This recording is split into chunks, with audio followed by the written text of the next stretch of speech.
Attention encore une fois Nanisio qui a pris sa chance. Ils prennent leur chance, les joueurs de la Guinée-Bissau, et à chaque fois, eh bien, ça faille. Il fait à chaque fois failli faire la différence. Et on doit cette fois-ci s'en est bien sorti. Il avait été battu tout à l'heure, sauvé par Nga 2. C'est lui qui s'est employé parfaitement. Ah oui, c'est Nanisio qui a frappé de loin. Il a très bien frappé. La bonne défense de Thomas. Et le ballon conservé par les Camerounais. Oyongo. Benjamin Mukanjo qui transmet latéralement la frappe. Siani égalise, une frappe sèche de l'extérieur de la surface. Et le Cameroun est de retour. Magnifique frappe de Siani qui répondait à la frappe de Nianiso de l'autre côté, qui a été arrêté par Ondoa. Et à peu près depuis la même distance, 25 mètres. Dédié à son bébé, ce but, forcément très important. Remise de Mukanjo. Et la frappe, voilà, immédiate. Il ne voit pas très bien, Joshua Mendes. Il ne voit pas très bien le ballon partir. Il y a trois défenseurs devant lui qui cachent un peu la vue. Frappe instantanée, magnifique.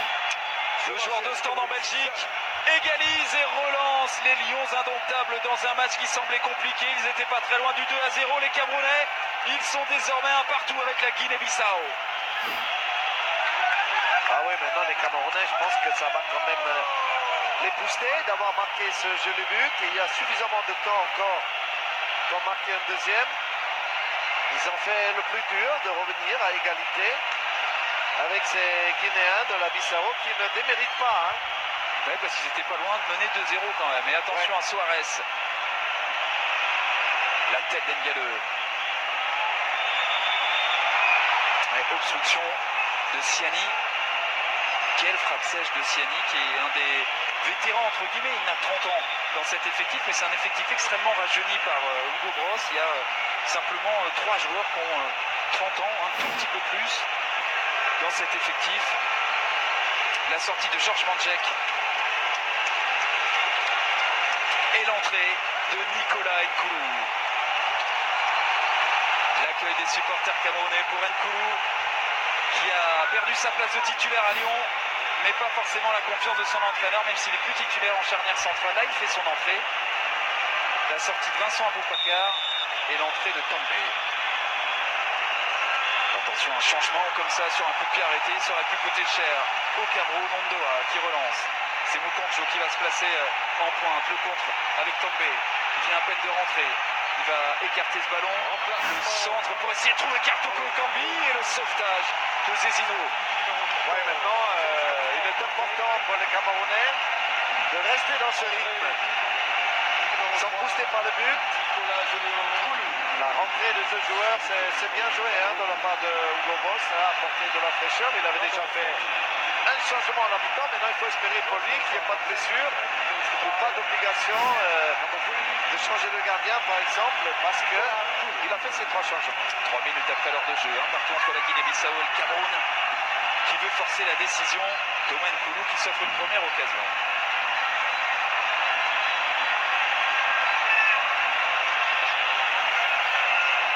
Changer déjà les 3 joueurs après 1 heure de jeu, c'est assez rare. Il reste quand même une demi-heure à gérer.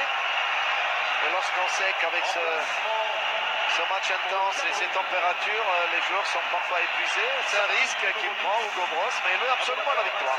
Nicolas Nkoulou, 72e sélection pour lui, un but pour le joueur de l'Olympique Lyonnais.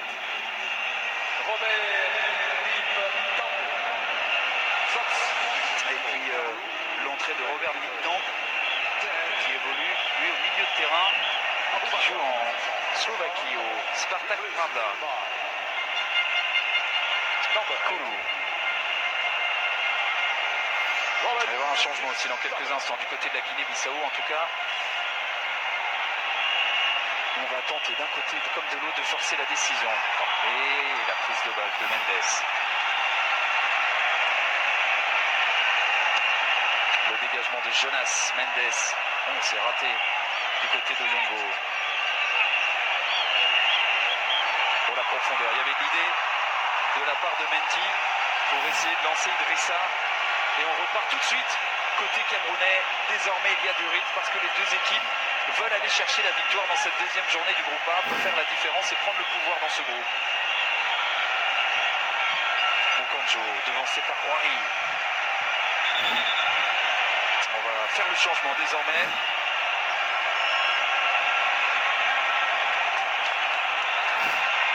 Avec Samy qui va remplacer Tony Brito. Changement pour la Guinée-Bissau. Sortie du numéro 11, Victor de Silva, Tony. Kartoko Ekambi. Le centre-pied droit de Kartoko Ekambi, renvoyé de la tête par Roary. La profondeur s'est trouvée avec Bassogog.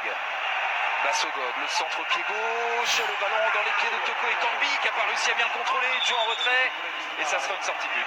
Surpris, Toko Ekambi passe au ballon. Il passait au deuxième poteau. Deux joueurs devant lui qui se gênaient pour laisser finalement passer le ballon et Toko Ekambi a contrôlé un petit peu avec la main. Donc ça a été sanctionné par l'arbitre. On revoit cette action de tout à l'heure avec cette égalisation magnifique, un tir instantané. Et cette passe décisive pour Moukandjo, un but, une passe, piqué sur les deux buts de son équipe. Ouais. Ah, les grands joueurs efficaces, on les retrouve toujours dans ces tournois-là. Il ne s'est pas posé de questions, Siani, et c'est sans doute ce qu'il avait mieux à faire. Et la frappe était parfaitement placée. Le ballon se levait juste un petit peu avant qu'il frappe. Il a pu le prendre coup du pied. Et le gardien était gêné dans sa visibilité. Ça peut basculer vraiment d'un côté comme de l'autre. Siani qui a perdu ce ballon. Thomas qui va remonter latéralement, finalement faire cette passe à destination de Nanicio. On a marché sur le ballon. Mais Kandé se bat bien, il récupère cette balle. Le centre de Kandé, la tête d'Nkoulou. Zezinho. Pied droit. L'amorti poitrine de Kartoko Ekambi qui renvoie ce ballon dans le camp de la Guinée-Bissau. Tempé qui a du physique, il va sans doute martyriser les centraux, Rudnilson et Roary. Petit gabarit mais extrêmement costaud. Ouais, explosif, tonique. C'est peut-être la bonne méthode pour embêter ces défenseurs qui sont quand même assez grands, pas très vifs. Kartoko Ekambi, 2 buts, 3 passes en 18 matchs de Ligue 1 pour lui qui découvre le championnat de France de Ligue 1 après des passages réussis à Sochaux, notamment. Qui avait débuté au Paris FC. Keke. Siani.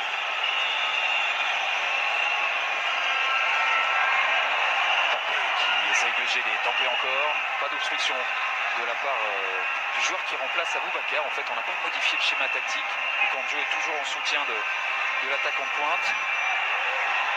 Ballon repris, tant bien que mal par la Guinée-Bissau parce que le pressing il est énorme de la part du Cameroun. Oui, là ils mettent carrément l'accélérateur.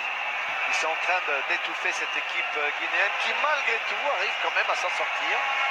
Même si techniquement, on le voit ici, à un moment donné, il leur manque un peu la qualité technique pour sortir carrément de leur camp face au pressing camerounais. Faute Gadeux.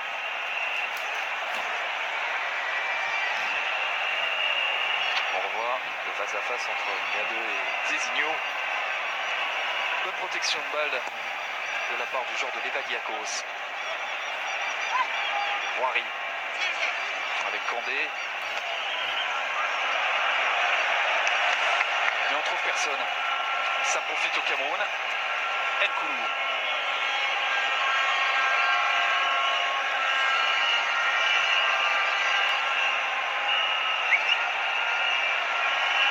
Téqueux. Koulou.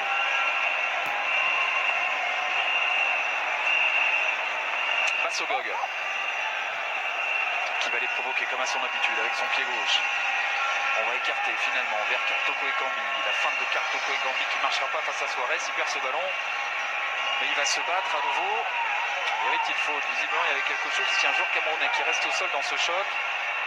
Et on va mettre ce ballon touche. Ouais, il reste au sol parce que il est arrivé un petit peu en retard, le défenseur guinéen. Siani avec Sami.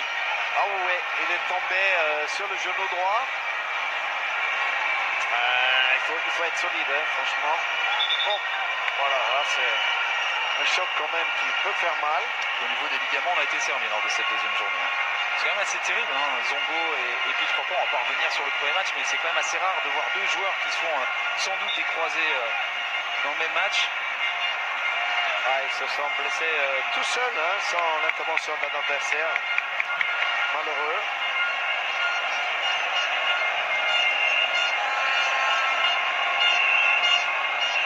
Ça c'est bien joué en profondeur. Un peu trop fort ce ballon. Les 20 dernières minutes désormais. Toujours un but partout. Toujours depuis l'égalisation de Siani. Parce que la Guinée avait tenu cette équipe de la Guinée-Bissau. Presque l'heure de jeu, jusqu'à l'heure de jeu. Et puis finalement a fini par craquer sur le but de Siani. Qui a marqué son deuxième but avec les Lions indomptables. Dont les supporters donnent de la voix parce qu'ils sentent que si les Camerounais veulent retrouver les quarts de finale d'une CAN, eh bien il faut absolument s'imposer dans ce match avant de s'offrir un duel face au Gabon. Avec 4 points, on sera quand même un peu plus rassuré et la pression sera vraiment sur les Léopards. Teke. Mkonjo, c'est assez rare qui perd cette balle. Zizinho qui est venu la ratisser. Perte de balle de Nanicio.